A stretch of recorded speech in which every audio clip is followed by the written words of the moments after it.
Hi there, and welcome to your very first lesson on Excel for beginners. Now, I know Excel seems a bit daunting to tackle at first, but don't worry. We'll take things slow and focus on getting started on Excel. By now, you should have a basic understanding of what Excel is all about. So we'll be focusing on a few tips and tricks to make the overall use of the Excel application much easier for you. Before we get started on anything, you'll notice that I have this pre-made workbook over here called the Excel Intermediate Workbook. This fancy workbook consists of various worksheets that we'll be using throughout this entire curriculum.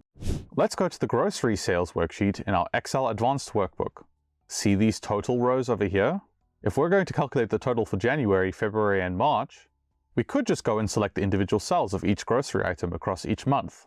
If we're going to calculate all the sales for January, we could say Sum, and select cells B5 to B15. So B5 to B15 would be our range of cells.